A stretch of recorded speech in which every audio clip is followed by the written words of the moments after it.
Yo guys, ketemu lagi dan kita di sini masih di segmen Sekelebat Info, di mana nanti di sini kalian bisa dapetin info terbaru dan terpanas tentunya guys. Oke, hari ini hari Jumat guys, tanggal 14 Oktober 2022 pukul 8 lebih 8 menit guys. Dan seperti yang bisa kalian lihat di sini untuk global crypto market cap naik ya 0,34%. Padahal semalam sempet ya waktu rilis untuk data CPI. Setelah sebelumnya terjadi tekanan jual yang cukup besar juga ya, tapi tidak bertahan lama dan keadaan harga dari kripto khususnya untuk Bitcoin itu sudah naik lagi guys. Di sini kalian bisa lihat ya untuk Bitcoin selama 24 jam ini naik di 0,61% ya. Memang kecil sih kalau kita lihat dari time frame daily ya. Karena perubahannya kemarin tuh sempat minus di 4% guys dan sekarang sudah balik lagi ke harga sebelumnya dan masih ada surplus sekitar 0,6% ya, jadi cukup lumayan. Ethereum juga sempat mengalami kenaikan juga kemarin setelah terjadi tekanan jual yang cukup dalam juga, tapi masih keadaannya minus di 1,22%. Kemudian untuk BNB masih minus di 0,36% ya. Dan kalau kita lihat di sini secara rata-rata untuk pergerakan harganya ini hampir sama semua guys. Kalau kalian lihat di sini untuk grafiknya ini hampir sama semua. Jadi sempat terjadi tekanan jual yang cukup besar juga semalam sebelum keluarnya data CPI ya, tapi tidak lama kemudian harganya langsung naik lagi.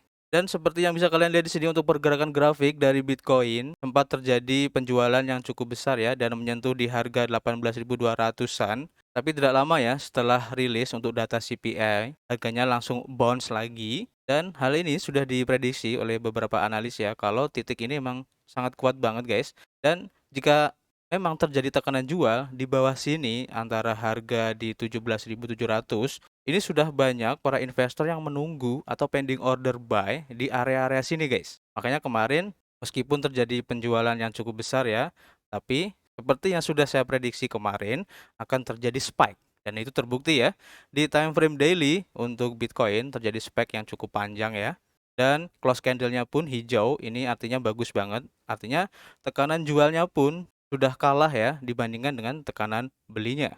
Ini terlihat dari perubahan candle atau perpindahan candle pada hari ini yang langsung hijau guys di candle awalnya. Ini bagus ya. Dan kita berdoa aja semoga tekanan beli ini masih cukup kuat ke depannya sehingga akan memperkuat harga Bitcoin selanjutnya. Dan yang cukup menarik guys, kalau kalian rubah ke time frame weekly, di sini bisa kalian lihat ya dari volume yang terbentuk di sini ya, dari transaksi-transaksi yang ada di sekitaran harga 18.125 sampai harga 19.800-an, ini supportnya sangat kuat banget guys, dan terlihat dari volume perdagangannya ataupun transaksinya ini besar banget guys.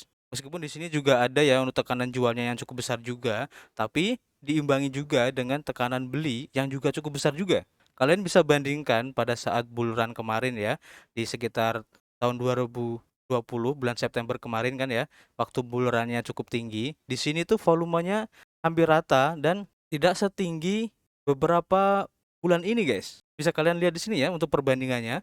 Ini cukup besar banget. Bisa dibilang ini 50% lah ya atau separuh dari volume pada tahun 2020 kemarin. Dan memang ya kalau kita lihat dari histori untuk area itu memang merupakan area yang cukup kuat banget yaitu di area SR Flip di area ATH pada Desember 2017 kemarin. Dan ini menjadi titik support yang sangat kuat banget yang menjadi acuan bagi para investor untuk mengambil posisi pending order untuk buy. Dan jika saja ya, ini menurut pandangan pribadi saya ya, jika nanti seumpama ini ya untuk ketegangan dari peperangan yang terjadi di Ukraina dengan Rusia ini mereda, lebih bagus lagi kalau sudah berdamai, terus didukung lagi untuk inflasi di Amerika sudah mulai turun, kemudian The Fed juga mulai menurunkan untuk suku bunganya, ini efeknya ke Bitcoin kemungkinan akan sangat besar banget guys. Kalau kita melihat dari volume transaksi yang ada di sini. Dan tidak menutup kemungkinan ya, untuk ATH dari Bitcoin ini bisa tertembus lagi. Prediksi dari para analis untuk bisa menembus ke 100.000 dolar per Bitcoinnya ini bisa terjadi guys. Jadi kita tunggu-tunggu aja bagaimana perkembangan dari ekonomi saat ini ya. Meskipun banyak yang bilang akan terjadi resesi. Tapi saya yakin ya, justru dengan adanya resesi ini maka para investor pun akan mencoba beralih ya untuk mengalokasikan dananya ke aset-aset yang lebih beresiko. Contohnya ya Bitcoin dan juga aset-aset yang mungkin bisa dianggap aman ya seperti emas, kemudian perak, atau mungkin juga properti. Jadi selanjutnya kita tunggu, kita pantau ya. Dan kalau memang kalian itu mempunyai sedikit dana nganggur atau mempunyai dana cadangan yang tidak terpakai, kalian coba masuk aja guys ke Bitcoin karena bisa dianggap sekarang ini Bitcoin sudah mencapai di bottomnya guys. Dan untuk bulurannya menurut saya pribadi ya, kita tinggal menunggu aja perkembangan dari perekonomian dunia saat ini. Dan ini sangat menarik banget guys untuk diikuti ya. Oke, kita tunggu aja. Dan selanjutnya kita coba langsung aja ya menuju ke informasi pertama. Diambil dari informasi dari cointelegraph.com ya, dan di sini informasikan bahwa exchange Binance kemarin itu telah melakukan burning atau membakar token BNB mereka senilai 547 juta US dollar guys. Ini besar banget ya. Binance secara permanen telah melakukan burning ya ataupun penghancuran untuk koin BNB mereka senilai 547 juta US dollar dalam acara pembakaran atau burning triwulan ke-21 guys. Tetapi pasar tetap stabil. Dalam arti harga dari koin BNB ini masih belum terlalu ada perubahan yang signifikan ya. Platform pertukaran kripto Binance telah menyelesaikan Binance Coin triwulanan ke-21 untuk burningnya ya, menghilangkan total supply-nya ya untuk token BNB senilai sekitar 547 juta dolar dari pasokannya guys. Dalam sebuah pengumuman, Binance mengatakan bahwa mereka telah menghancurkan total sekitar 2.065.152 token BNB yang bernilai di bawah 600 juta dolar pada saat penulisan ini. Exchange Binance juga menyebutkan bahwa 4.833 BNB yang merupakan tambahan ya yang dibakar melalui program Pioneer Burn-nya, sebuah mekanisme yang membantu pengguna yang kehilangan aset digital mereka karena kesalahan yang jujur. Pertukaran menutupi kerugian ini dan mengembalikan token kepada pengguna.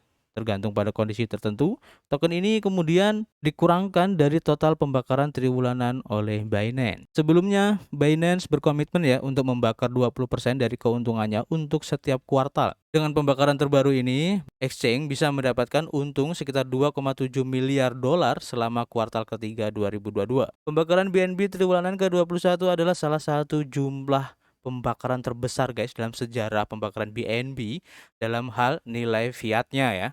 Dan kembali pada tahun 2021 kemarin ya, sekitar 600 juta dolar di BNB juga telah dibakar dan menandai sebagai rekor pembakaran BNB terbesar guys. Meskipun jumlah besar yang terbakar, upaya pembakaran tampaknya tidak berdampak besar ya pada pasar Binance Coin saat ini ya, khususnya untuk harganya, dan bergerak perlahan guys ke bawah bersama dengan pasar kripto lainnya. Pada 3 Oktober, bursa juga memenuhi komitmennya untuk membantu investor Terra Luna Classic dengan membakar biaya perdagangan Luna Classic yang dikumpulkan pada pasangan spot dan margin Luna Classic BUSD dan juga Luna Classic USDT. Exchange mengumumkan bahwa dalam pembakaran awal, sekitar 1,8 juta US dollar token Luna Classic telah dibakar. Sementara beberapa bagian komunitas pembakaran token, beberapa membakar karya seni bernilai jutaan dolar juga. Pada 12 Oktober, seniman Inggris Damien Hirst membakar beberapa karya seni fisiknya selama streaming langsung untuk menyelesaikan project non-fungible token yang disebut The Currency. Jadi memang guys, meskipun sudah dilakukan pembakaran ini, harga dari Bitcoin ini masih belum bergerak naik yang signifikan, dan ini wajar karena ini dipengaruhi dengan keadaan market secara global ya, di mana sekarang ini lagi bearish. Dan seandainya saja keadaan ini tidak seperti ini ya, dan pada saat market lagi bull run, maka pembakaran ini tuh bisa memompa harga BNB secara signifikan guys, dan itu terbukti dari history yang sudah. Jadi kita tunggu aja guys untuk efek dari pembakaran burning BNB ini. Dan kita langsung saja untuk informasi berikutnya. Dan ini masih berhubungan dengan burning untuk token BNB ya yang dilakukan oleh Binance, di mana di sini diinformasikan bahwa Binance telah membakar token BNB sebanyak peretas yang dicetak dari thin air. Binance hari ini menyelesaikan pembakaran token BNB triwulanan ke-21 yang secara efektif mengkompensasi kerugian yang ditimbulkan dari peretasan jembatan atau bridge pada minggu lalu kemarin guys. BNB adalah cryptocurrency asli dari BNB Chain yang sebelumnya dikenal sebagai Binance Smart Chain yang merupakan pesaing Ethereum. Burning adalah ketika token dihapus secara permanen dari pasokan mata uang kripto dan umumnya digunakan sebagai ukuran terhadap inflasi. Pembakaran hari ini mengambil sekitar 2 jutaan BNB guys, senilai lebih dari 549 juta dolar pada harga saat ini di pasar. Sebagai perbandingan, eksploitasi untuk bridge pada rantai BNB minggu lalu ya, menjaring penyerang tepat di 2 juta BNB dan disulap dari thin air menggunakan bukti penarikan buatan. Dan nilai bersih dari BNB yang dicuri bernilai sekitar 566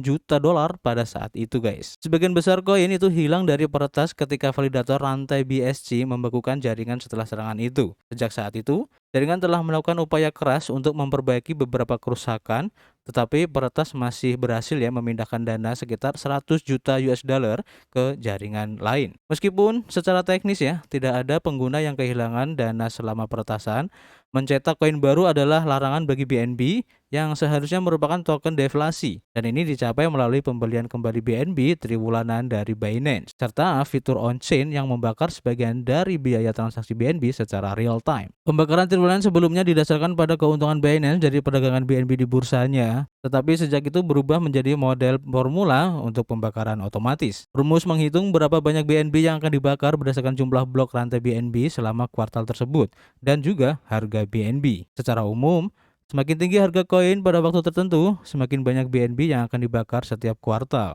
Pembakaran Binance sebelumnya pada bulan Juli melihat sekitar 1,96 juta token dibakar senilai 444,6 juta dolar pada saat itu. Dan pembakaran berkala untuk Binance ini akan berhenti guys, terjadi setelah pasokan BNB mencapai kurang dari 100 juta token saja dan kurang dari 50% dari pasokan token sejak pertama kali diluncurkan. Menarik ya? Oh iya guys, video ini dipersembahkan oleh Bitget Exchange sebagai salah satu pertukaran cryptocurrency yang tumbuh paling cepat guys. Didirikan pada tahun 2018 dan telah memiliki pusat operasi di lebih dari 20 negara yang melayani lebih dari 5 juta pengguna terdaftar di seluruh dunia guys. Bitget menawarkan beberapa pilihan perdagangan yang menarik nih guys, baik market spot, derivatif, dan bahkan untuk copy trade. Dengan fitur copy trade, kalian bisa menyalin perdagangan dari para trader handal favorit kalian. Untuk earning, Bitget juga menawarkan pilihan terbaik nih guys, antara lain fitur saving atau staking dengan APR dan APY yang menggiurkan, serta fitur launchpad dan juga launchpool yang akan memberikan keuntungan lebih buat kita guys. Selain versi webnya, kalian juga bisa download aplikasi Bitget di Android dan juga di iOS. Selain itu guys, manfaatkan juga fitur spot grid trading, fitur baru dari Bitget. Dengan spot grid trading ini, kita bisa eksekusi trading spot, baik penjualan atau pembelian secara otomatis guys. Caranya gampang banget. Di halaman home, pilih menu strategic trading.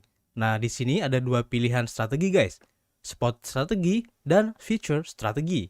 Pilih spot strategi, kemudian klik tombol create strategi. Di sini juga ada dua pilihan guys, forward grid dan reverse grid. Untuk forward grid, beli aset kalian di harga rendah dan jual aset kalian di harga tinggi. Di sini kalian bisa pakai USDT. Untuk reverse grid, jual aset kalian di harga tinggi dan beli aset kalian di harga rendah. Di sini kalian bisa pakai koin kripto, contohnya Bitcoin dan teman-temannya. Jadi kalau kalian sudah punya koin, kita bisa pilih fitur reverse grid. Tapi jika kita belum punya koinnya dan harga koin tersebut sedang turun, kalian bisa pilih forward grid. Oh ya guys, kita juga bisa pakai AI untuk menentukan parameter yang paling sesuai untuk market saat ini. Atau kalian juga bisa pilih secara manual untuk settingnya. Sekedar informasi aja nih guys, di Bitget juga ada dana perlindungan sebesar 6.000 Bitcoin dan 80 juta dolar untuk memberikan lingkungan perdagangan yang nyaman buat para investor. Kalian bisa cek masing-masing walletnya di menu Protection Fund. Oke, kita lanjut ke informasi berikutnya. Dikutip dari cryptonews.com, di sini diinformasikan bahwa mantan pengembang Terra ini telah menggalang dana guys untuk proyek barunya. Mantan pengembang Terra yaitu Neil Somani telah mengumpulkan sekitar 15 juta dolar untuk proyek baru yang berfokus pada pengembangan cross-chain rollup. Project baru ini sebagai protokol layer 2 yang dikenal sebagai Eclipse Rollup berjalan pada blockchain Solana guys, dan terinspirasi oleh interoperabilitas blockchain Cosmos. Berbicara dalam sebuah wawancara dengan The Block pada hari Selasa, Somani menjelaskan bahwa meskipun latar belakangnya sebagai seorang insinyur di blockchain Terra yang terkenal runtuh ya pada Mei tahun ini, dapat dilihat sebagai hambatan, itu tidak menghentikannya guys. Dan dia mengatakan ekosistem Terra memiliki pengembang yang kuat dan dia merasakan dorongan untuk mengembangkan sesuatu yang serupa. Somani juga mengatakan bahwa pelajaran dari masanya di Terra adalah menghindari satu titik kegagalan. Somani menambahkan bahwa dia berencana untuk membuat rilis pertama dari protokol baru open source awal tahun depan, dan menurut tweet dari Eclipse, protokol baru akan menawarkan throughput khusus yang tak tertandingi guys, sambil tetap mempertahankan keamanan, desentralisasi, dan keandalan layer 1 yang ada. Eclipse mengumpulkan dana sekitar 6 juta dolar ya dari investor, dari salah satu pendiri Solana Anatoly Yakovenko dan juga Polygon Matic. Putaran itu diikuti oleh putaran pendanaan 9 juta dolar kemudian, dan dipimpin oleh perusahaan investasi Trip Capital dan juga Tabia. Blockwars melaporkan pada hari Rabu kemarin. Kita tunggu aja untuk seperti apa ya nanti project Eclipse ini, apakah bagus untuk kedepannya. Dan kita langsung saja menuju informasi berikutnya, datang dari finball.com guys. Dan di sini diinformasikan bahwa Samsung telah mengumumkan guys untuk sistem keamanan blockchain pribadi untuk perangkat pintarnya. Nah ini menarik ya.